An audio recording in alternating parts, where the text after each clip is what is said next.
Welcome back, everybody, to another episode of Recruitment Uncensored. That was quite a lively introduction for me, since I went to bed gone midnight last night. No, I wasn't out partying. My train was delayed, so nothing exciting. Luckily, you're looking a lot fresher than me today, Kat, and bringing that to the table because I look like a ill Victorian child with Oh, like you're all polio right. or You're something all like right. that. I'm literally on my third cup of coffee going, so this is going to be entertaining. Oh, I should have got a couple ready. Never mind, never mind. And we literally had like 1 minute to get prepped because we spent the whole 25, 29, whatever minutes in the green room chatting about shit. Basically, yeah. Not actual shit, just like having a catch up on No, life, no, no, no, no. basically. Those conversations are over lunch, aren't they? Do you know what I mean? You've got to bring a proper Yeah, we save conversation that in, for our haven't you? lunch dates, yeah. But as anyone watching, if you couldn't already maybe guess, me and Kat do know each other. So we're both from and live in Wales, obviously. Um, Hmm. We have a little recruitment lunch date. Sarah as well joins us, doesn't she? Does. We don't only talk about recruitment, but I've known you for how long? Because you were on my BD target list. That's how we first Yeah. met. I think it's about nearly 5 years. It was just after COVID, I think, wasn't it? After COVID. Yeah. Yeah, early on Yeah, in my literally just after business. COVID. And Yeah. you were with your old business then before you set up on your own, weren't you? Yeah, yeah, I was with another agency. Yeah, and I was looking for Yeah. training for the team, wasn't it? Training, yeah. That's So what it we was. started chatting. And Yeah. then here we are today. We're now friends. Hmm. And I wanted to get Kat on the show because if there's anyone that's sort of been there and done that with recruitment and has so much like knowledge and experience around it, it's you. And so I wanted to get you on. And obviously, what we're talking about today is skills-based hiring, how to find the Yeah. right fit beyond the CV. So I'm going to jump into the questions in a sec. Mm. But anyone watching, drop in your comments, any questions for Kat if you've got them. I'll try and bring up as many as I can, and anything we don't have time for, we'll jump in the comments section after. Do not worry. But yes, let's get cracking because we can definitely both talk for Wales, probably the UK actually, not just Yeah. Wales, And off topic as well. and off topic. So let's try Yeah. and like stay on it. But why for you is skills based hiring such a hot topic right now? Oh, do you know, I think there's quite a lot of reasons at the minute. So there is rapid changes at the moment with regards to job roles and skills. So I think a lot of this is going to be down to technology. Hmm. I think we've also got quite a bit of like half-life in certain skills at the moment. So, maybe not so many people relying on degrees and things like that when we've sort of been looking, roles evolving so quickly, talent shortages, we need broader talent pools, and Hmm. efficiency. I think there is just so much going on right now. I mean, we always say people do change, but life is evolving at the rate of knots at the It's moment. hectic at And the moment, isn't it? There is so much going on. there is so much going on, but what I guess I'm trying to say is what doesn't change though is skills. But what we need to change is the ability to look for those skills and not look for just a CV and somebody matching. And particularly if I said earlier, like with regards to technology, oh my gosh, now all you're seeing is CVs that are written by AI and AI bots then Mm, matching it to the job description. So people's CVs are matching because it's written for the job description. So yeah. we're sort of missing those skills that, and those behaviours that we pick up beyond CV basically. So yeah, I think it is a hot topic because I think we've got skill shortages, and businesses want to be building talent pools, their own talent Yeah. pools, but you need to be thinking for the future as well. So it's not just a case of this person's not any good for the job. It's like, what are their skills? What could they bring later on? Is it worth talent pooling these people? So yeah, I just think it's just a minefield in itself right now. Yeah. I was thinking earlier about it because I was thinking, surely like people have been focused on skills-based hiring for years now.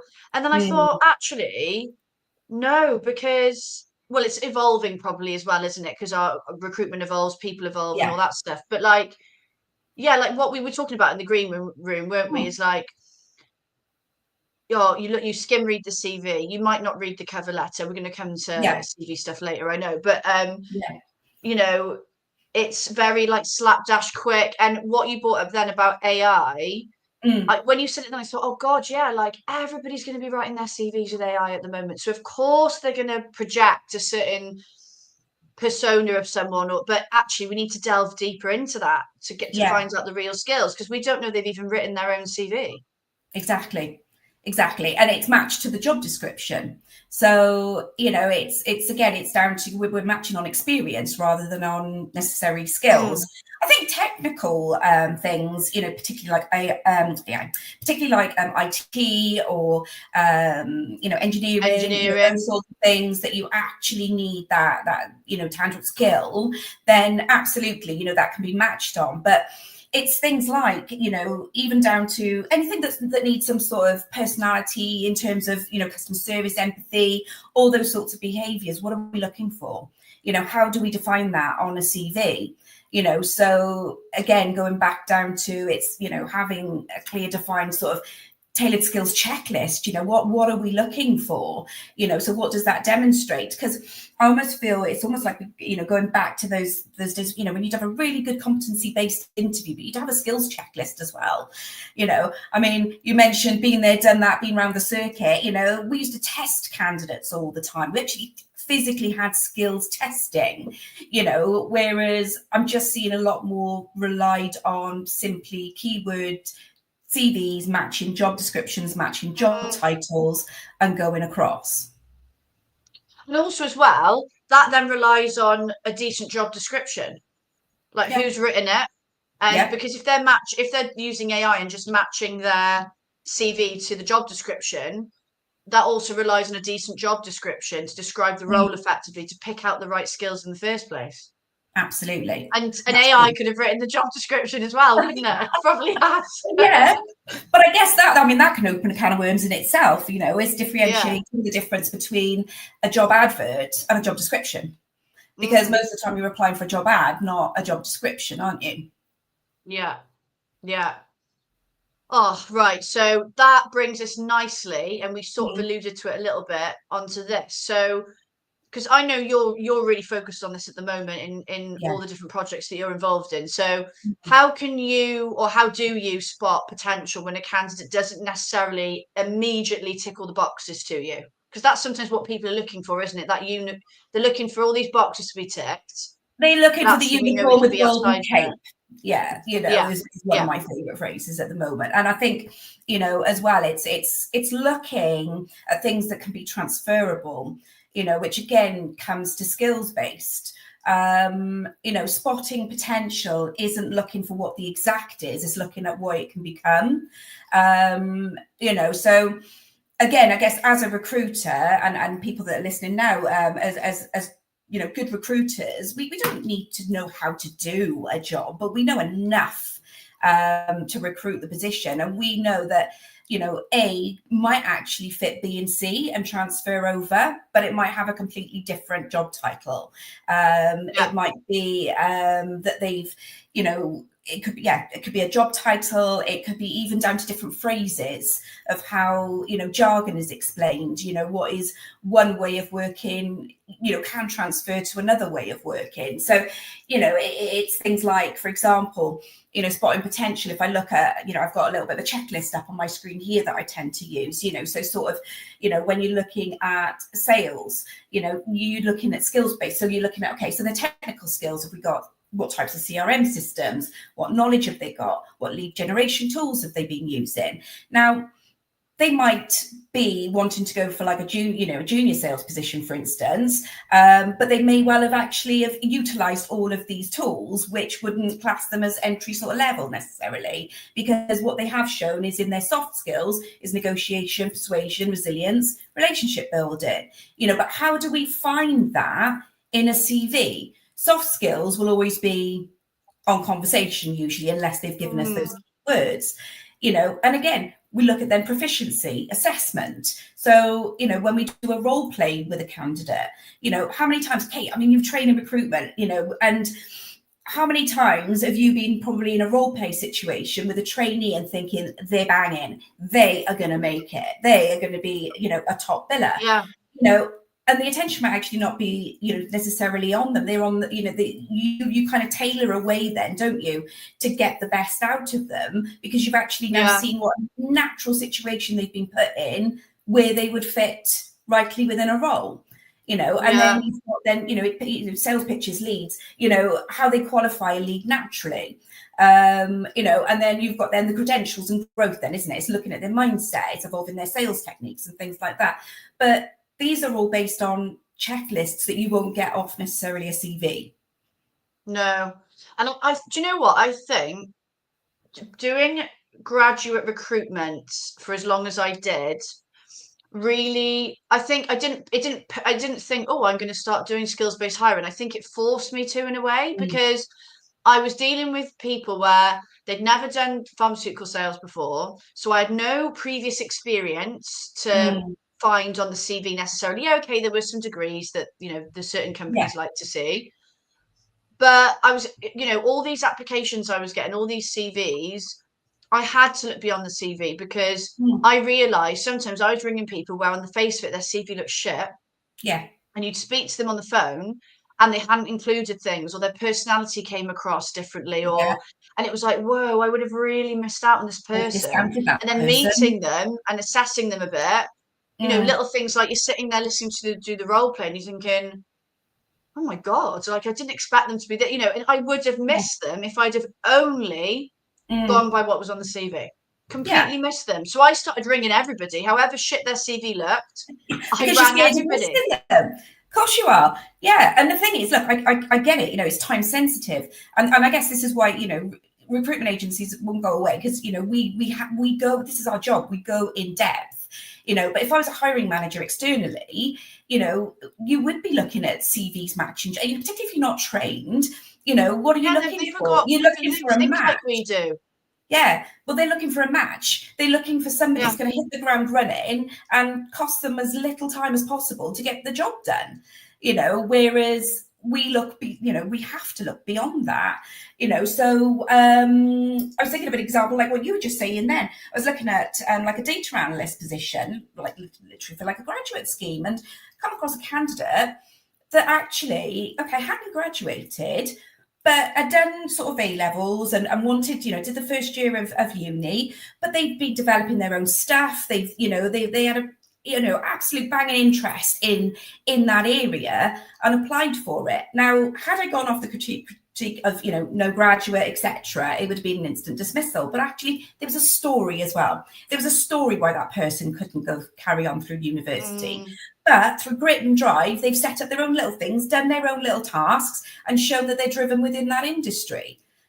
So to me, that for a graduate scheme, that type of personality is like mold them up, take them, put them through their degree. Do you know what I mean? But it was, but had I gone on a rigid, yes, no, not based on, actual skill and ability and behaviour, then that candidate's lost in the wind. Yeah, and I think this all goes back to you've got to understand each candidate's story. Yeah. And there's too many people at the moment treating their candidate like a transaction where it's ring, interview, question answer, tick, tick, tick, or cross, no, see you later, and not thinking about the bigger picture of, I need to get behind the person, understand their story, because they could be great for this role, or maybe another position in the future. But unless you understand them, you're not gonna know that. And they want to feel understood as well.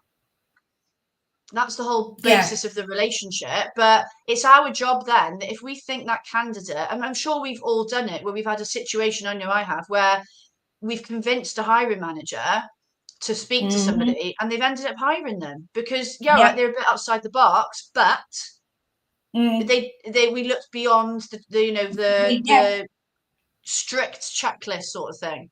Absolutely, and I used to call them my wild card, so it's literally, here's 1, 2, and 3, and here's my wild card, but it's because, we do delve that little bit deeper. And as I say, unless you're trained to do it or how to do it, appreciate that it is difficult, and it will be like transactional until you've got that, until you say to a hiring manager, right, okay, these are what you want, what can you do without, what is more important, but what's an that's great if absolute you, showstopper that absolutely. you've got to have?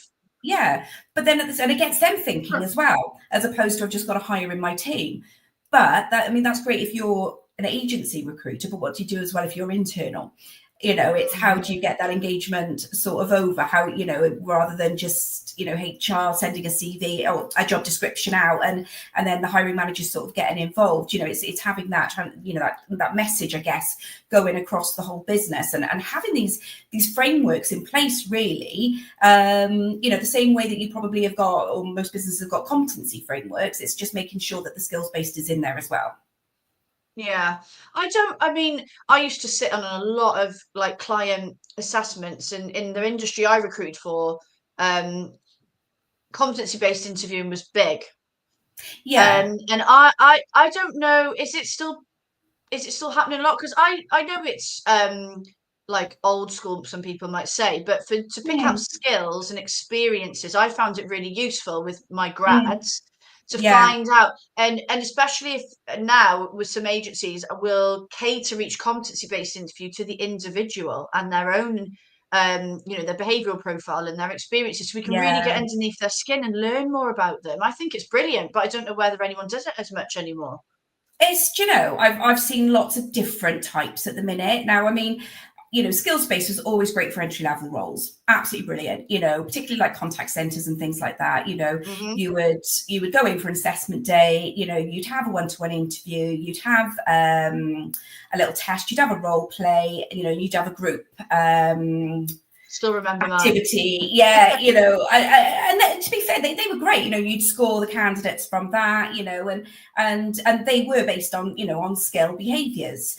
Yes, there are lots of businesses still doing competency based interviews, which I do think is still really important. What I am seeing, though, like you say, there's a lot, it seems to sort of be edging towards more on the candidate side now, though, is more about like giving candidates access to questions before so that they can Yeah. prepare.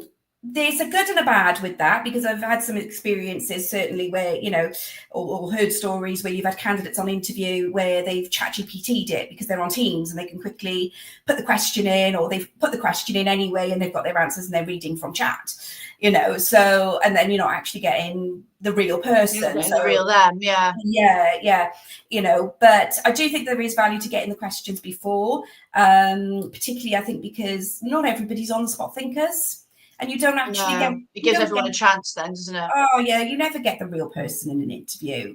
I mean, I've interviewed so many people, and don't get me wrong, I would like to say that my gut's been pretty on it, but they turned out different. They've not turned out different in a bad way, but you never get the full picture. No. You will always get what they want you to see. Well, everyone's on their best behaviour, Oh, or of if course they're they are. extremely nervous, again, Yes. you're only getting that, you're not getting them, they're not fully relaxed to be themselves anyway.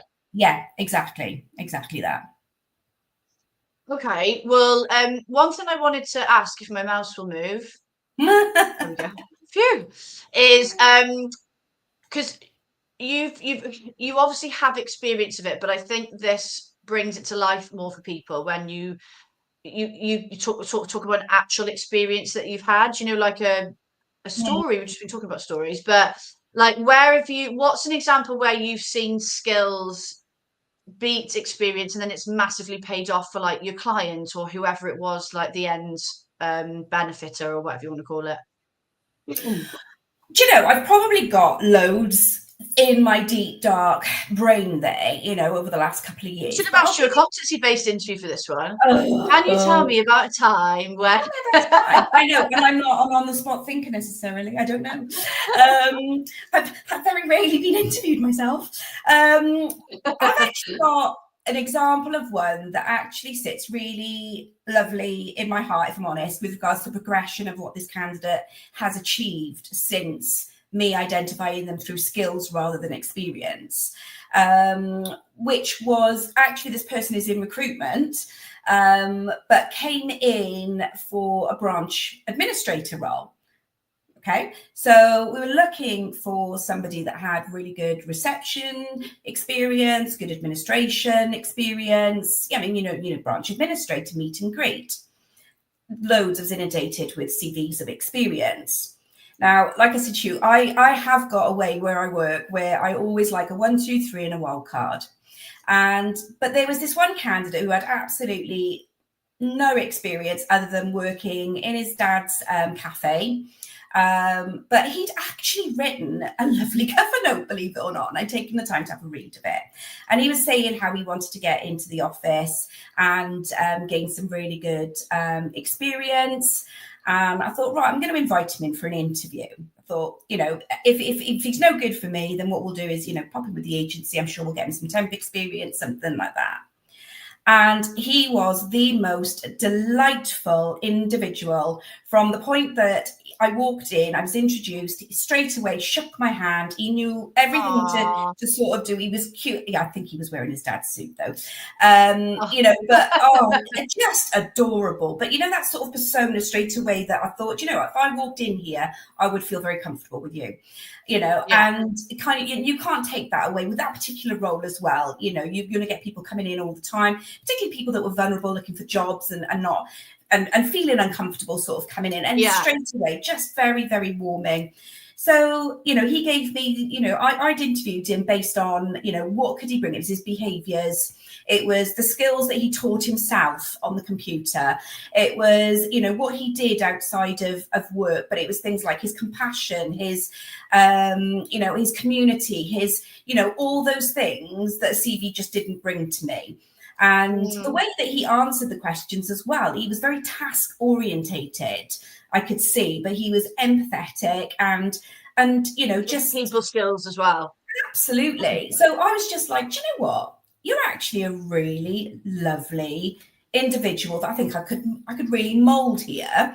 So we interviewed others then, and he just stood out for me. I rathered somebody at that point. I thought, yes, it made life easier for me to have somebody that was experienced and that I just had to show the ropes. But he showed such diligence in wanting to learn and develop that I thought, no, I'm going to give him a go.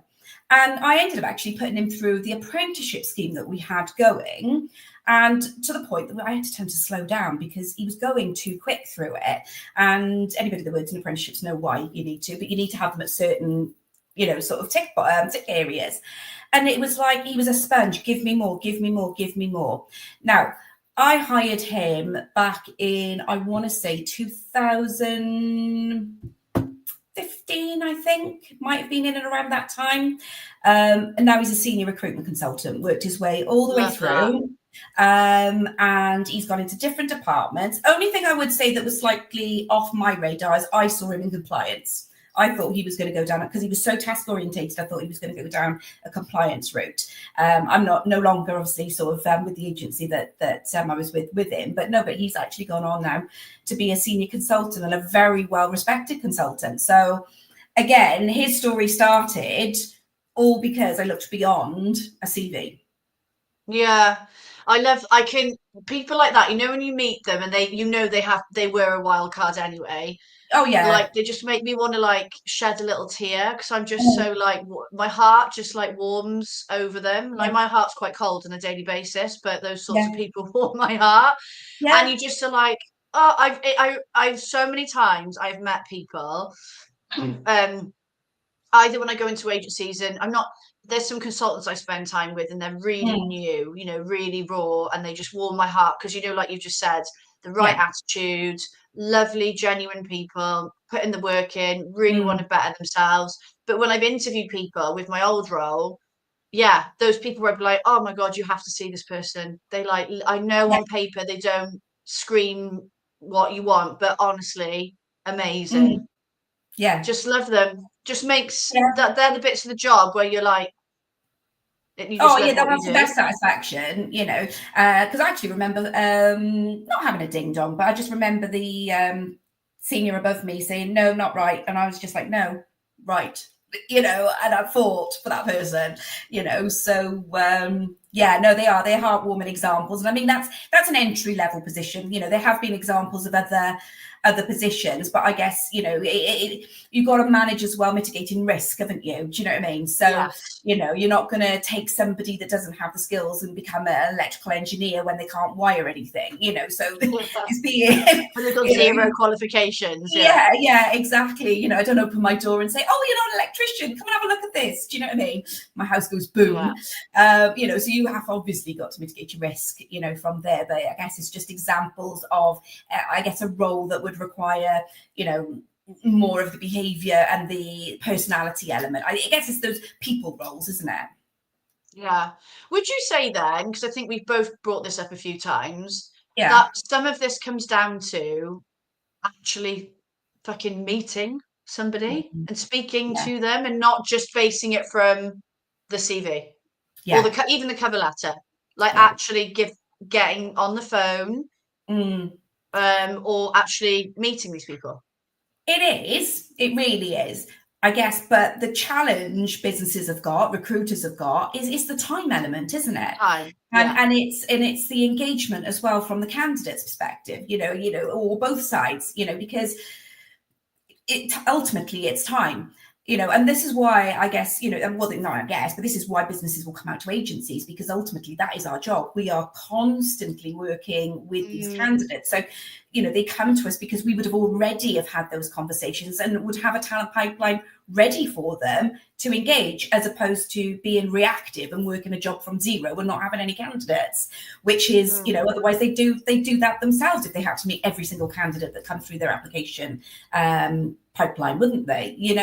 So, yeah. But ultimately, yes, from, like I say, we've got all these tools now in recruitment which are amazing to sort of shortlist and speed the time to hire up and everything like that, which is fantastic. But we just can't afford to lose that human element, and make sure, like I say, that we are identifying those transferable skills, which, how do we make that work? Because ultimately that is down from meeting people, that's speaking to people, what's missing in their CVs that's not come across. Because again, unless a candidate knows, because let's face it, how many different types of CVs do we see? There is never one model fits all. No. Nobody. You go to school, yeah, they teach you how to write a CV, yeah, and then, again, you might chuck it into chat, you might chuck it into this, you might go to careers work there, you might do this. Some will say 2 pages. Everyone's got a different opinion on what a CV should be like. My goodness me, exactly. So how do you then have something that, other than looking for keywords, people don't necessarily know how to write the CV for that job.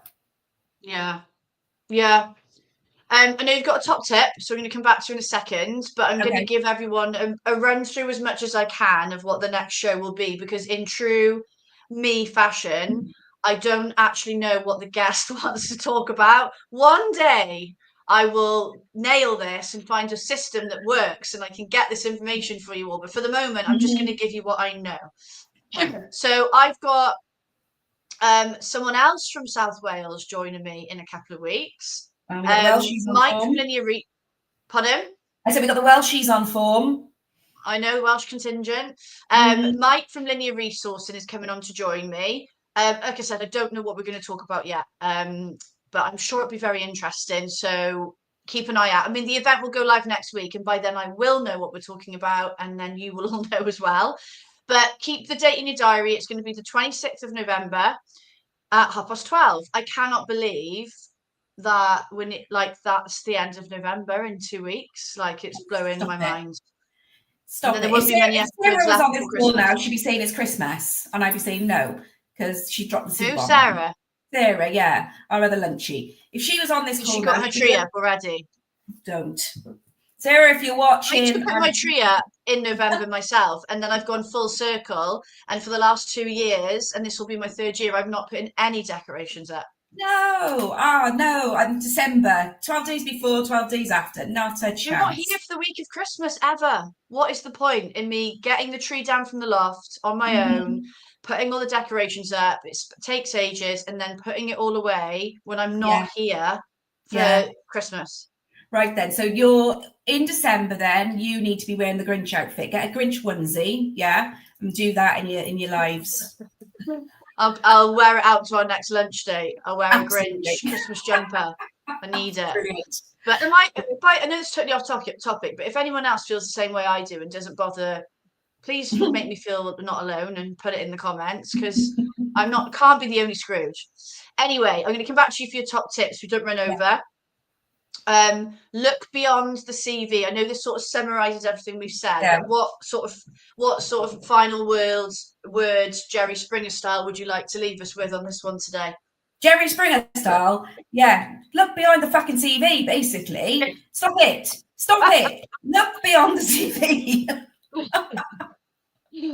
It's simple, but like, I've had this conversation so many times the last few weeks, man. There's like, it's so simple, but we forget the simple things in recruitment and we overcomplicate everything. Yeah. And it's even down to if you can't even, I'm a bugger for it sometimes. I look at a CV and I go, what? And I think, if you don't just pick up the phone. If you don't understand, pick up the phone. Your candidate will tell you what they do. So pick up the phone. Yeah. And as long as you ask the right questions, you'll get the right information. Absolutely. Sarah is watching, by the way. I'm watching. The true ambassador for the Christmas countdown. Oh, amazing. True ambassador for Christmas. Never known anyone like it. Well, look, that has gone really, really fast. We're done for today. Yeah. We're past 1 o'clock now. A couple of things to mention. To connect with Kat, LinkedIn, as with any recruiter, we're on it every bloody day. So connect with her that way. But Kat, you mentioned you've got a checklist. For anyone watching, if you want access to that checklist, Kat is willing to send it to you to help you sort of follow that skills-based hiring. What would you say, Kat? Drop you a DM on LinkedIn, or what's the best way to do DM on LinkedIn. Yeah, absolutely fine. That'd be the easiest way, yeah. So drop Kat a DM if you want it. And we're at the end of the show. Keep an eye out for the next show and what we'll be talking about, what theme. I mean, it's going to be around recruitment of some sort, so you'll know that. But otherwise, thank you for coming on, Kat. I will get you back on at some point. And Lovely. I'll see everybody in a couple of weeks. Ta-ra. Bye.